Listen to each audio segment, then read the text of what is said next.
Hello and welcome to Mirror Mind, the place where we learn to see clearly, heal deeply, and live freely. If you've been through narcissistic abuse, you're not alone. And if you're ready to go from surviving to thriving, this is for you. Today's topic is something so powerful, so transformative, and honestly, so needed. Thriving after NPD, turning pain into purpose.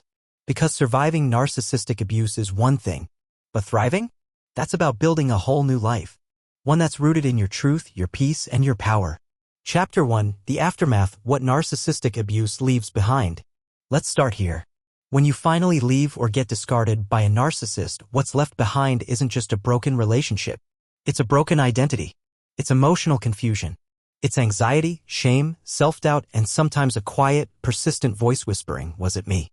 The aftermath of narcissistic abuse can look like constantly second-guessing yourself, feeling emotionally numb or hyper-alert, not knowing who you are without them, struggling with guilt for leaving or staying, obsessively replaying conversations, isolating yourself from friends or family, being terrified of repeating the same mistake. It's grief, not just for the relationship, but for the version of you that got lost inside it. And here's the hard truth. Narcissistic abuse doesn't end when the relationship does. It echoes in your nervous system, in your thoughts, in your self-esteem. But, and this is important, healing is possible. And not just healing, but thriving. Chapter 2. Surviving is not the end goal. For a while, survival is the win. Getting out, breaking free, going no contact, learning the terms, understanding the gaslighting, watching videos like this. That stage is necessary. But surviving alone is not the final chapter. You weren't born just to manage triggers and avoid narcissists for the rest of your life. Thriving means rebuilding your identity, rediscovering your values and passions, setting empowered boundaries, living with joy, not just fear, trusting yourself again, helping others from a place of strength. Thriving means turning that trauma into a tool, a guide, a source of deep empathy and wisdom. Chapter 3, The Lie That It Was Your Fault. One of the deepest wounds narcissistic abuse leaves is the belief, maybe it was my fault, because narcissists are experts at shifting blame, minimizing their behavior, projecting their flaws onto you. They'll say, "You're too sensitive. You're always overreacting. You made me act this way." Over time, you start internalizing their voice. It becomes your inner critic. Even after the breakup, you may still be haunted by regret. Why didn't I leave sooner? Guilt. I wasn't perfect either. Confusion. Were they really a narcissist or just hurt? Let me be clear. Abuse is never your fault. Being imperfect does not justify being emotionally manipulated, gaslit, or devalued. Your pain is valid. Your story matters. And your healing is your right. Chapter 4. Understanding Narcissistic Personality Disorder, NPD. To truly thrive after narcissistic abuse, we have to name what we went through. Narcissistic Personality Disorder, NPD, is a mental health condition marked by a grandiose sense of self-importance, lack of empathy, a deep need for admiration, exploitative behaviors in relationships, fragile self-esteem under the surface. Not every person with narcissistic traits has NPD, but if you've experienced love bombing followed by devaluation, gaslighting, emotional manipulation, constant blame shifting, silent treatments, hoovering, sudden recontact after disappearing, smear campaigns, then you likely weren't just in a toxic relationship. You were targeted by someone who operated from a deeply narcissistic framework. And recognizing this is not about demonizing them. It's about understanding what happened so you can heal from it. Chapter 5, The Trauma Bond, Why It's So Hard to Let Go. Let's talk about the trauma bond. This is one of the most confusing parts of narcissistic abuse. Why? Because even after everything, the lies, the disrespect, the emotional chaos, you may still miss them. Want to reach out? Wonder if they've changed. Feel guilty for cutting them off. That's not weakness. That's a trauma bond, a cycle of abuse mixed with intermittent rewards that creates a deep emotional addiction. It's like your brain got rewired to seek their approval as a form of safety. Your nervous system associated them with survival even though they were the source of harm. Healing from a trauma bond isn't just getting over it. It's deprogramming your body. It's learning that peace is not boring, that consistency is not manipulation, that healthy love may feel unfamiliar, but it's real. Chapter 6: The Identity Crisis After NPD Abuse. Here's something people don't talk about enough. After narcissistic abuse, you don't just feel hurt, you feel lost. Why? Because narcissists often rewire your self-perception, undermine your confidence, punish your independence, guilt you into self-betrayal. Over time, you shape yourself around their moods, needs, and expectations.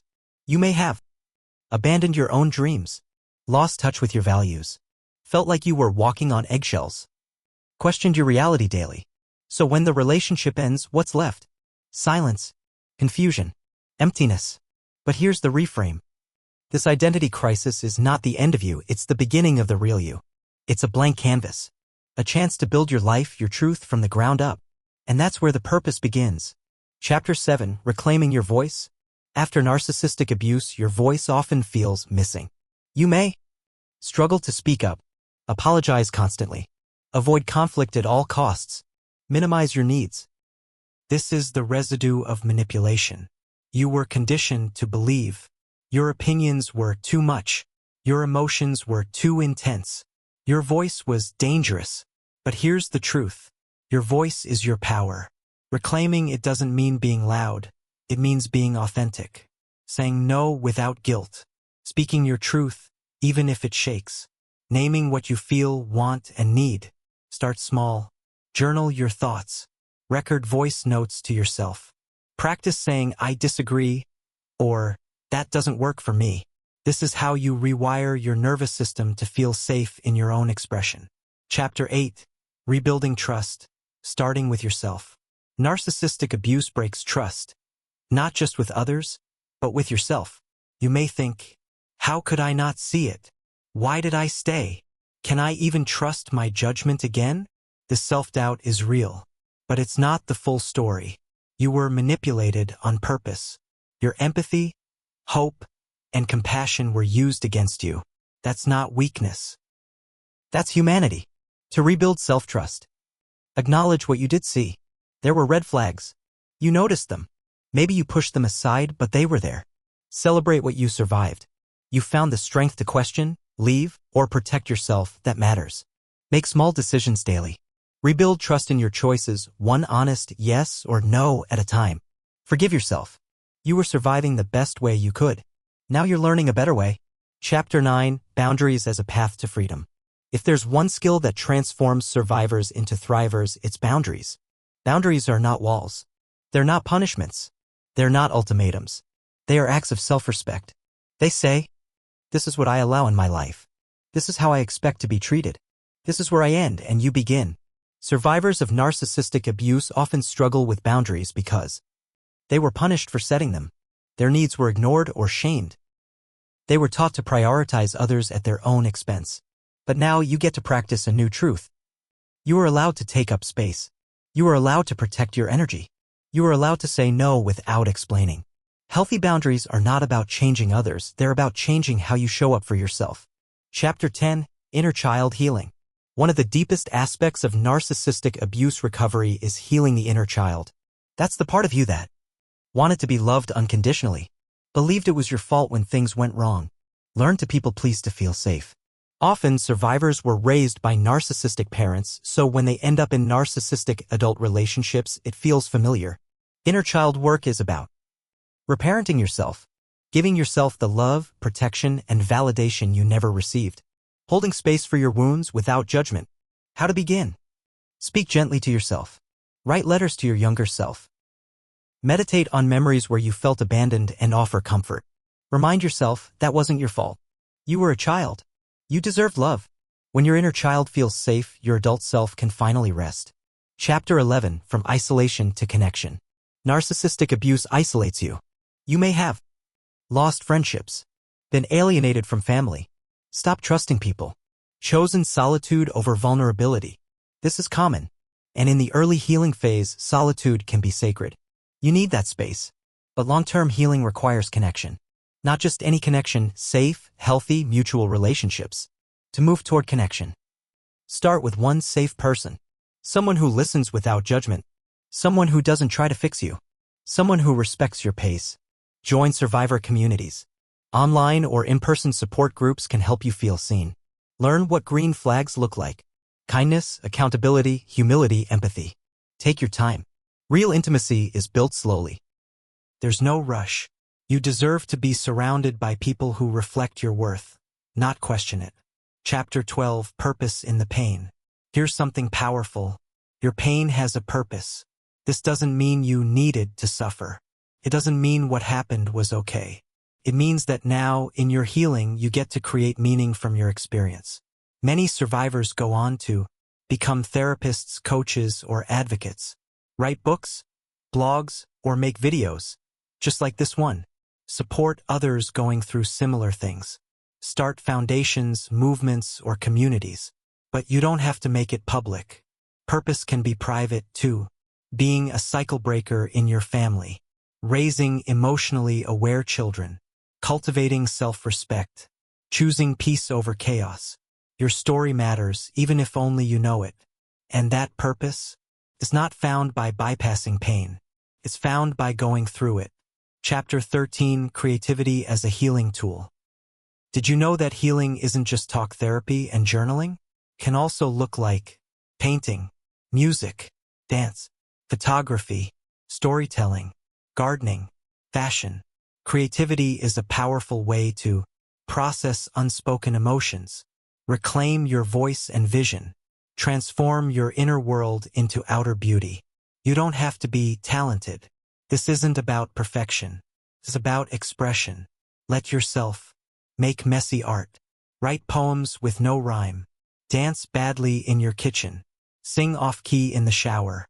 That joy, that aliveness, that's you reconnecting with your soul. And a soul that creates is a soul that's thriving. Chapter 14, Choosing Peace over Drama. Here's a huge shift that happens when you start thriving.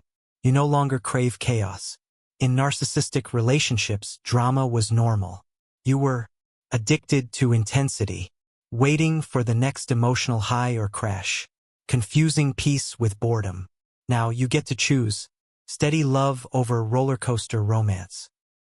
Quiet mornings over toxic texts. Boundaries over mind games. Peace may feel uncomfortable at first, but give it time. Eventually you'll realize. Silence doesn't mean punishment. Calm doesn't mean distance. Boring can be beautiful. Peace is not the absence of life, it's the presence of clarity. Chapter 15, Life After the Narcissist. Let's begin here. What does life really look like after the narcissist is gone? For many survivors, this question is filled with both hope and fear. You're not just healing from a person, you're healing from patterns, from emotional habits, from an identity shaped by survival. At first, it may feel like emptiness where chaos used to be, grief for what never was, guilt for choosing yourself. But slowly, that emptiness makes space for something new. Peace, clarity, confidence. You start to make choices for yourself. Trust your gut again. Feel safe in your own body. Experience love that doesn't come with conditions. This is the beauty of post-traumatic growth. Life after narcissistic abuse isn't just about surviving. It's about thriving on your own terms. Chapter 16, Redefining Love and Relationships. After narcissistic abuse, your definition of love needs a reboot. You may have been taught, love is proving yourself. Love is sacrificing your needs. Love is dramatic, painful, or unstable. That's not love, that's trauma bonding. Now, you get to define love as safety, consistency, accountability, emotional maturity, shared growth. When you're thriving, love feels respectful, not possessive, supportive, not suffocating, peaceful, not anxiety-inducing. To rewire your love map, reflect on what you thought love was. Study healthy love through books, therapy, or observing secure couples. Practice giving that love to yourself first. You teach others how to love you by how you treat yourself. Chapter 17, When the Narcissist Tries to Return. Let's be honest, narcissists rarely disappear quietly. They may try to hoover you back in "I've changed" or "I miss you." Use guilt or pity. Create drama to get your attention. Stalk your online life. This is where your healing is tested. Here's what you need to remember. You don't owe them access to your peace. You don't need closure from them to move on. You are not responsible for their feelings or transformation. Block if you need to. Gray rock if you must. Walk away without explaining. They may not respect your boundaries, but you can. Their return isn't a sign of love. It's a sign of control. And you've outgrown that cage. Chapter 18, Making Peace with the Past. You can't heal what you don't name. But once you have named it, the abuse, the pain, the trauma, what comes next? Making peace with the past doesn't mean approving of it. It means freeing yourself from being defined by it. You do this by feeling the grief fully, honoring the version of you who survived, telling your story to yourself, a journal, or someone safe, letting go of the fantasy that the past could have been different. You were hurt, you were changed, but you are not broken. You are a mosaic of strength, survival, and softness, and your past no longer holds the pen. You do. Chapter 19, Rewriting the Narrative. One of the most powerful tools in thriving after NPD abuse is narrative therapy, rewriting your own story. Narcissists often write your script for you. You're too sensitive. You're hard to love. You'll never survive without me. Now it's your turn.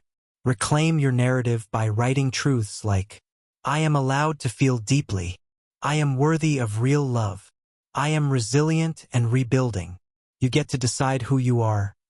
Not your abuser, not your past, not your pain. You are not just a survivor. You are the author of a powerful new chapter. Chapter 20. Building a life you don't want to escape from. Healing isn't just about avoiding pain. It's about building joy. You deserve a life that feels safe in your body, rich in purpose, full of connection, anchored in peace. This means creating daily routines that nourish you, surrounding yourself with people who see and respect you, letting joy be a goal, not just a byproduct. Ask yourself, what kind of mornings do I want? What values do I want to live by? What makes me feel alive, even on hard days? You're allowed to build a life so beautiful. The past has no power here. Chapter 21, Becoming a Cycle Breaker. If you came from a narcissistic family system, you are not just healing yourself, you are breaking generational patterns. You are ending emotional neglect, rejecting abuse disguised as love, modeling healthy relationships for future generations. This is sacred work. It's not always visible. It's not always easy, but it's revolutionary. Every time you set a boundary, apologize sincerely, validate a child's emotions, choose empathy over ego, you're changing the legacy. You are not what happened to you, you are what you choose next. Chapter 22, Helping Others Without Losing Yourself. Many survivors feel called to help others. This is beautiful but also risky. You may over-identify with others' pain. Try to rescue people still in toxic cycles. Burn out from overgiving. Remember, you can be compassionate without becoming a container for others' trauma. You can hold space without holding responsibility. You don't have to bleed to prove you care. Help others from your overflow, not your wounds. You help most by living your truth, not preaching it. Chapter 23, The Long Game, Emotional Sobriety. Thriving after NPD abuse isn't about being happy all the time. It's about emotional sobriety. This means not needing chaos to feel alive, sitting with discomfort without self-destruction, choosing values over reactions, feeling without flooding. You develop self-awareness, emotional regulation, nervous system resilience.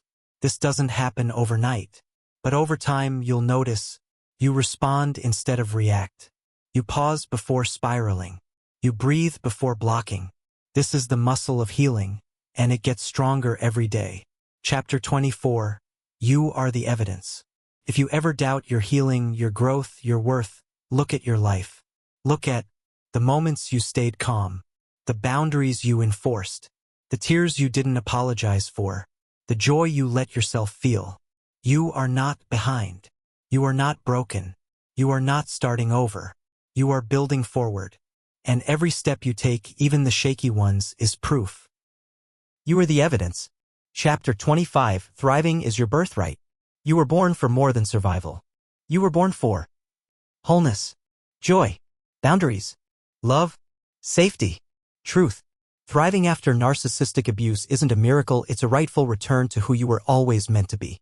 It's a process. It's not linear, but it's possible. And it's happening. Right now. To every person listening to this, you are not alone. You are not too late. You are not too damaged. You are here. You are healing. And that's enough. Thank you for walking through this journey with Mirror Mind. We hope this has been a sanctuary for your heart and a spark for your soul. You deserve a life that doesn't revolve around healing from someone else's damage, but one that radiates your own light. So keep going. Your purpose is not in spite of your pain, it's through it. You're not just surviving anymore. You're thriving.